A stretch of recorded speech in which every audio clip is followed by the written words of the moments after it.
top US and Russian diplomats kicked off crucial talks Monday on soaring tensions over Ukraine, amid fears of a Russian invasion of its pro-Western neighbor.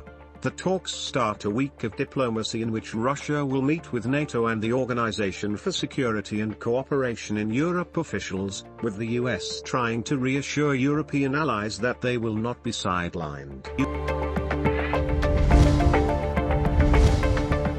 Kazakhstan said on Monday that foreign-trained Islamist radicals were among those who had attacked government buildings and security forces last week, and that police had now detained almost 8,000 people to bring the situation under control.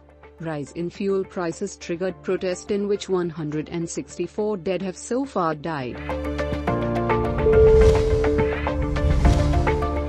A fire swept through a Rohingya refugee camp in southeastern Bangladesh, destroying hundreds of homes, according to officials and witnesses, though there were no immediate reports of casualties.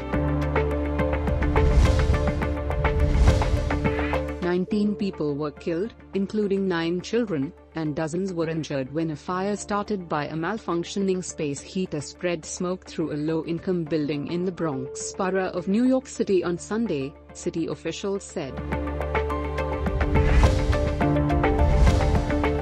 10 people died in the dramatic collapse of a canyon rock face on top of motorboats visiting a waterfall in southeastern Brazil, rescuers said. At least 32 people were injured in the freak accident, with police chief adding there are likely still people missing. Pakistan has detected 1,649 new coronavirus cases in the last 24 hours. According to NCOC, 13 people have died of the virus.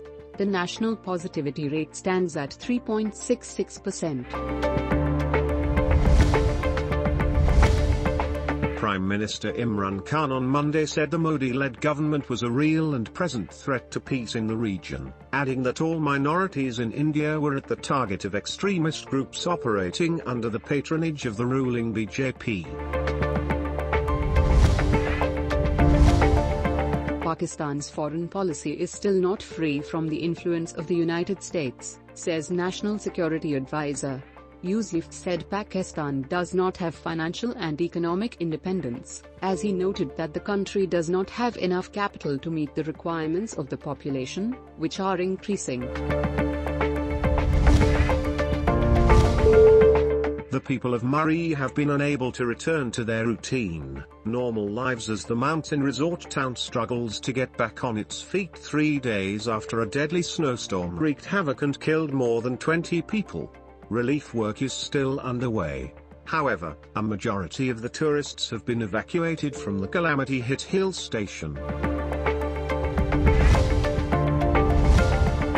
In a major policy move, the government has asked the state-owned entities to come up with a new liquefied natural gas terminal in the public sector with dramatic speed to ensure additional gas deliveries by next winter to meet a higher energy demand in the country. Sponsors of 2 private sector terminals blamed for moving slowly on their projects. World tennis number 1 Novak Djokovic was released from Australian immigration detention on Monday after winning a court challenge to remain in the country to pursue his bid for a record 21st Grand Slam title at the upcoming Australian Open.